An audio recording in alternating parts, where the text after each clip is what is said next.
You probably have heard me talk about this concept more than once, superimposing triads over a specific chord. So let's talk about it one more time.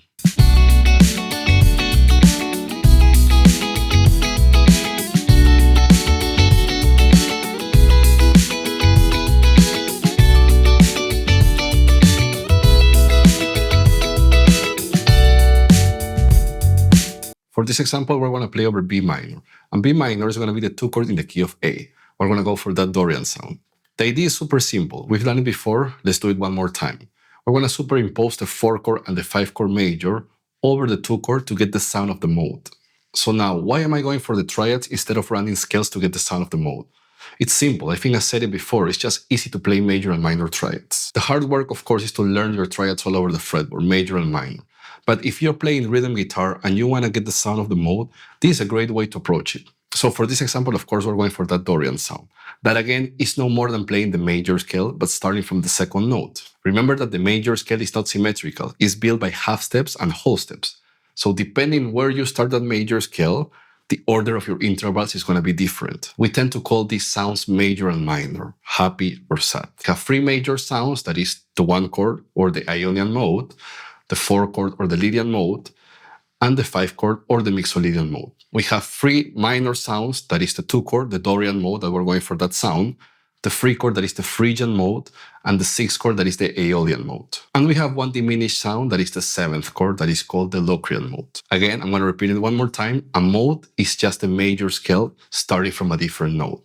If you start the major scale from a different note, because of how the major scale is built by half steps or whole steps, you're going to have a different sound because of the order of the intervals. I hope that makes sense. So enough talking, let's get into it. Again, we're playing over B minor, that is the 2 chord in the key of A, and we want to superimpose the 4 chord and the 5 chord of the key of A over the 2 chord. So let's use this B minor 7 as an example. This is going to be the 2 chord in the key of A, and in the key of A, D major is going to be the 4 chord, and A major is going to be the 5. Now, if I play D major, that is the 4 chord, over B, I have a B minor 7. So right away here you have a formula that we have talked about it before. A 4 chord with the bass on the 2 chord is going to give you a 2 chord minor 7. And if I go a whole step up to E major, and I play this triad over B, I'm going to have the root, I'm going to have the 4 or 11, and I'm going to have that 6 or 13. This is going to be the, the $1 million note. This is going to be that Dorian sound right here.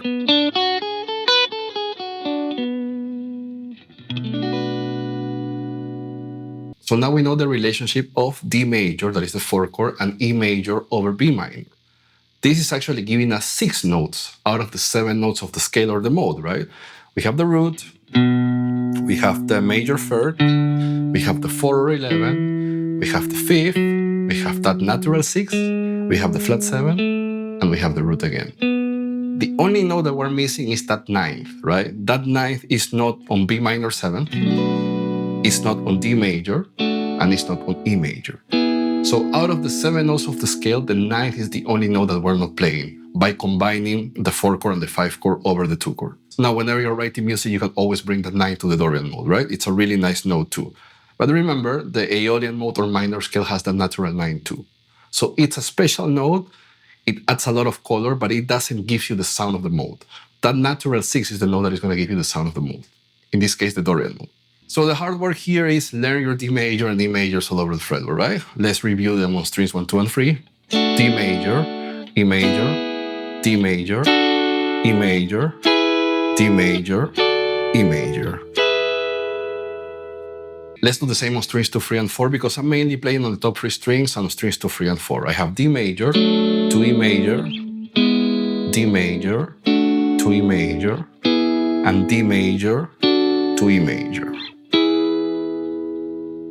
Now, the first thing we need to do before superimposing the triads is to set up that sound for B minor, right? Of course, the bass is playing around B minor, but there is another guitar on the back that is trying to hold that B minor for us too. It sounds like this.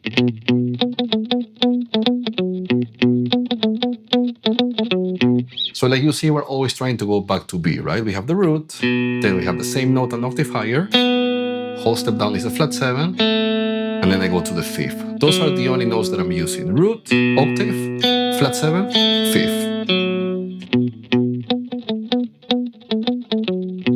Now Now that we have the sound of B minor, we can start superimposing the triads, right? Remember, the bass is not following D major and E major. The bass is just playing around B minor. So again, we are superimposing D major over B, that gives us a B minor 7, and E major over B, that is going to give us the 4 and the 13. Now let's talk a little bit about rhythm before jumping into the triads, right? Most of the time whenever I'm playing funk music, I tend to scratch the 16 notes, right? And then I will accent some specific ones, and I will just press and play those accent ones like this, right?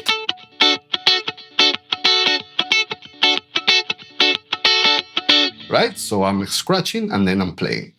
For this rhythm, what I'm doing is, I think Prince made this really common, right? He will play all the 16 notes. There will not be scratch. I will be pressing and playing all the 16 notes, but I will accent some specific ones, right? In this case, what I'm doing is I'm going to use this D major as an example. Again, we're playing over B, so it's B minor 7, right?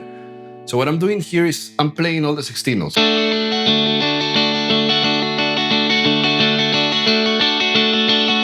But I'm accenting some specific ones to get a little bit more of a flow and a movement here, right? So what I'm accenting is the 1, then the 4/16 note of the 1, then I'm accenting the and of 2, that is the first 16 note. That will be here, 1 E and A 2 E N, right? If I play them all with this, 1 E and A 2 E N, right? Then I'm gonna accent the second 16 note of the 3 E, and then at the end, I'm gonna accent the downbeat of the 4, the first 16 note of the 4. It sounds like this again.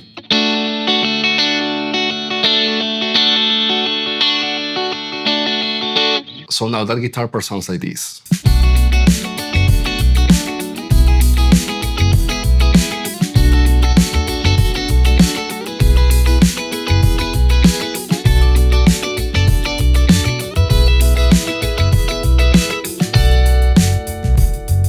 So again, really, so what I'm doing is just playing the inversions on the top 3 strings, right? I'm keeping that rhythm going like this.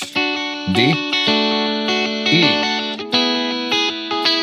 D, root position, E, root position, D, first inversion, E, first inversion. Back to this second inversion, 1 octave higher. Now there is a guitar on the back that is doubling this part, right? It's a little bit lower in volume and spread a little bit to make the part sound bigger. The only thing I'm doing is just playing inversions of strings 2, 3, and 4. So I'm gonna go from this D major, first inversion, to this E major, first inversion. Then we got D major, second inversion, D major, second inversion. Then I got D major root position and D major root position. Let's see if you can hear that guitar on the back. It sounds a little bit like this.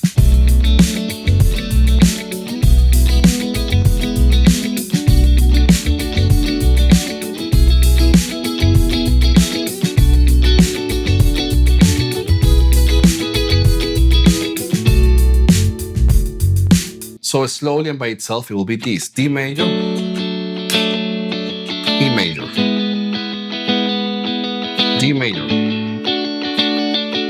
E major, D major, E major, and I'm back on D. And to finish, there's another guitar on the back that is playing those same triads on strings 2, 3, and 4, but more like a single note line. What I'm doing is outlining the chord tones of the triads, of course, but I'm just playing on the G and the D string. It sounds something like this.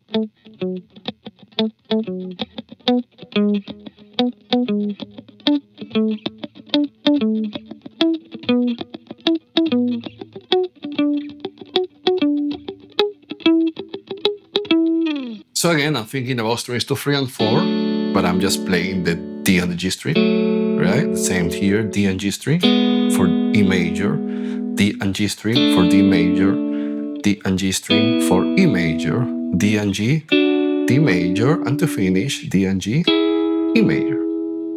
So if I put all that together, at the end I have this.